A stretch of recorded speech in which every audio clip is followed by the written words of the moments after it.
दोस्तों आदाब, उम्मीद कि आप सभी खैरियत से होंगे। आज है 2 अगस्त 2026। आज की सुर्खियां ये रहीं। ईरान ने जीत का बिगुल बजाया, अमेरिका ने तबाही का तूफान उठाया, कुवैत के आसमान में ड्रोन गरजे, खाड़ी में खतरे का संकट छाया, लेबनान में बमों की बरसात, सीरिया में सरहदों पर बढ़ती परछाइयां, मिडिल ईस्ट में जंग की ज्वाला भड़की। अब कौन जीतेगा कौन हारेगा, जानेंगे इस वीडियो में। मैं हूं रियाज अहमद और आप देख रहे हैं हमारा खास शो बातें दुनिया की। वीडियो में आगे बढ़ने से पहले मैं आपको बताना चाहूँगा मेरे 850 से ज़्यादा सब्सक्राइबर हो चुके हैं।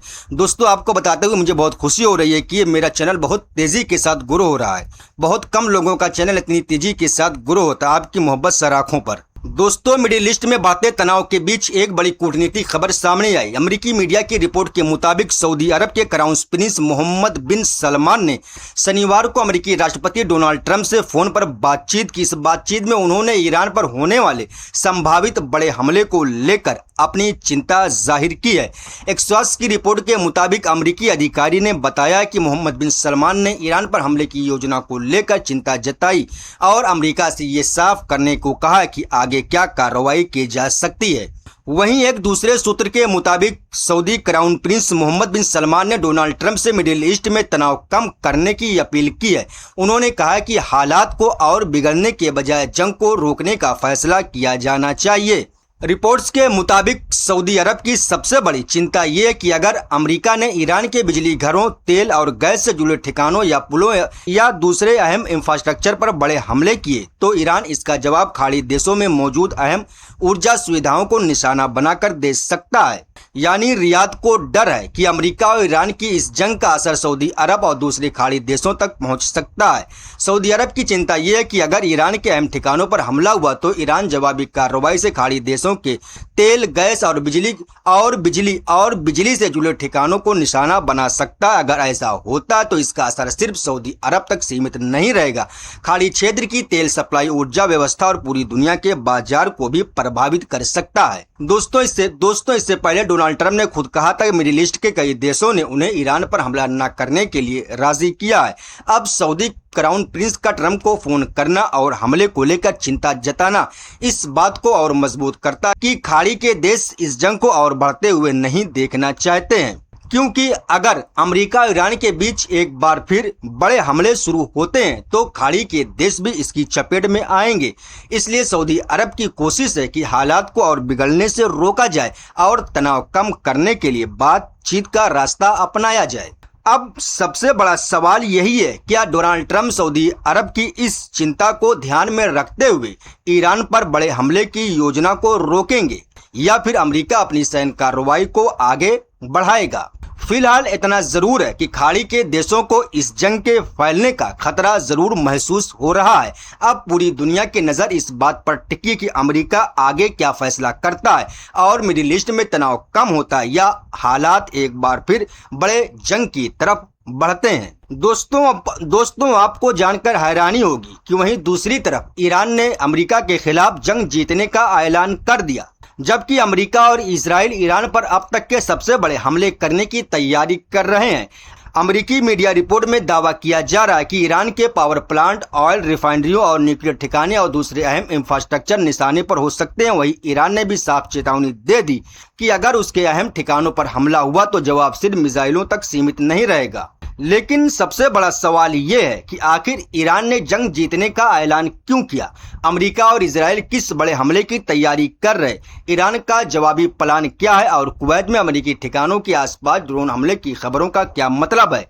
सबसे पहले बात करते हैं ईरान के उस बयान की जिसकी पूरी दुनिया में चर्चा हो रही। 1 अगस्त 2026 को ईरान की संसद के स्पीकर और सीनियर नेगोशिएटर मोहम्मद बाकिर गालिबाफ ने कहा है कि ईरान अमेरिका के खिलाफ जंग जीत चुका है। उन्होंने कहा कि अब सबसे अहम मरहला इस जीत को मजबूत बनाना और इसे लंबे अरसे तक बनाए रखना है। लेकिन गालिबाफ ने यह साफ नहीं किया कि ईरान किस क्षेत्र में अमेरिका से जंग जीत चुका, जबकि अभी जंग जारी है। अमेरिका ईरान पर बड़े हमले की तैयारी कर रहा। मोहम्मद बिन सलमान हमले को रोकने के लिए डोनाल्ड ट्रंप को फोन कर रहे हैं, लेकिन इसी बीच ईरान जंग जीतने का दावा कर रहा है। ये बात थोड़ी समझ से बाहर है। गालिबाफ के मुताबिक ईरानी कौम को अपने रोशन मुस्तकबिल से मायूस नहीं होना चाहिए, बल्कि अब मुल्क को पहले से ज्यादा मजबूत बनाने की दिशा में आगे बढ़ना होगा।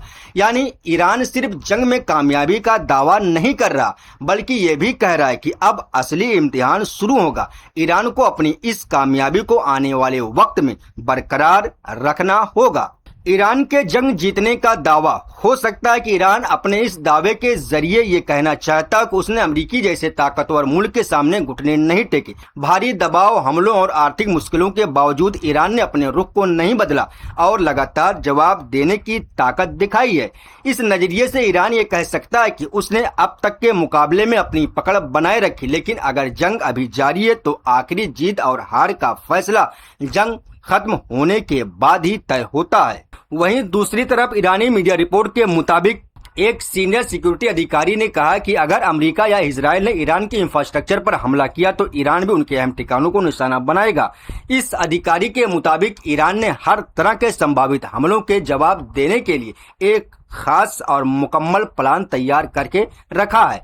हालांकि ईरान ने इस प्लान की पूरी जानकारी सार्वजनिक नहीं की, लेकिन ये जरूर कहा गया है कि जवाब पहले से ज्यादा बड़ा और असरदार हो सकता है। ईरानी अधिकारी ने अमेरिकी मीडिया में चल रही उन रिपोर्टों को बेहद खतरनाक और गैर जिम्मेदाराना बताया, जिनमें ईरान के पावर प्लांट और दूसरे अहम ठिकानों पर नए हमलों की बातें कही जा रही थीं। उनका कहना है कि पिछले कई हफ्तों के संघर्ष के दौरान ईरानी फौज ने साबित किया है कि उसके पास जवाब देने की ताकत भी है और जवाब देने का इरादा भी। दोस्तों, इस बयान का सीधा मतलब ये है कि अगर अमेरिका और इजराइल ईरान के इंफ्रास्ट्रक्चर को निशाना बनाते हैं तो ईरान भी जवाब में पूरे इलाके की अहम सुविधाओं को खतरे में डाल सकता है।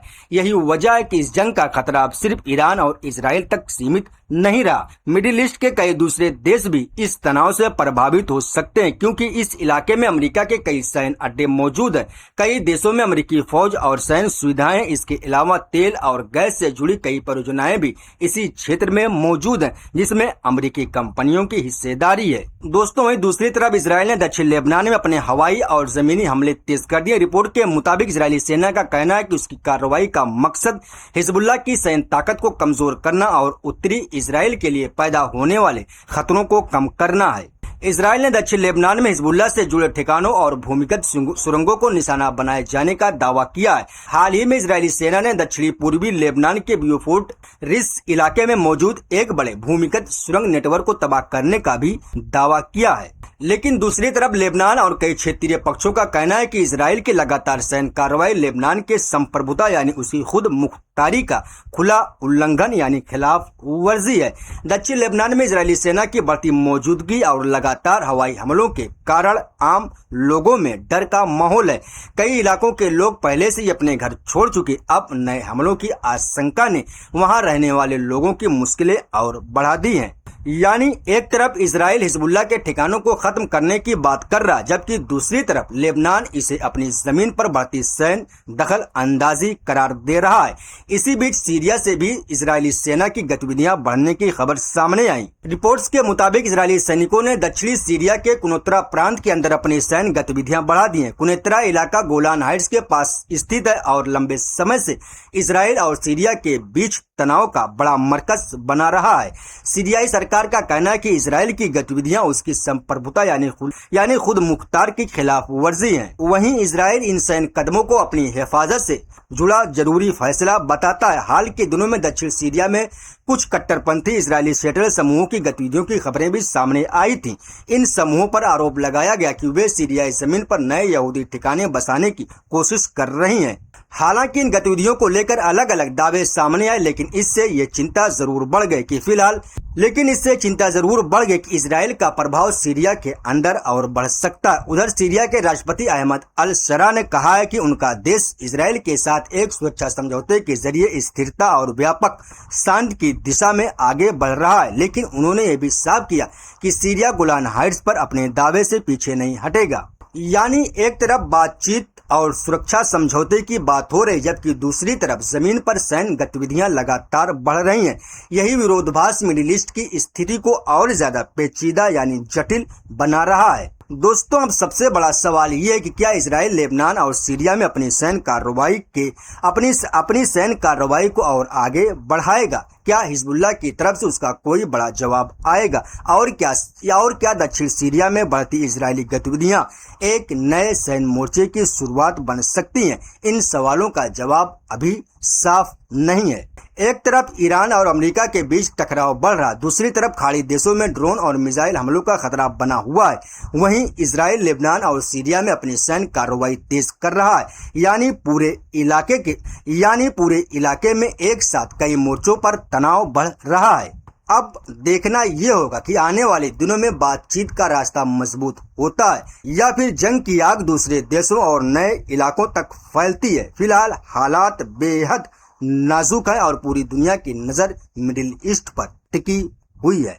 अभी के लिए बस इतना ही। मिलते हैं अगली वीडियो, तब तक अपना ख्याल रखिएगा। अल्लाह हाफिज।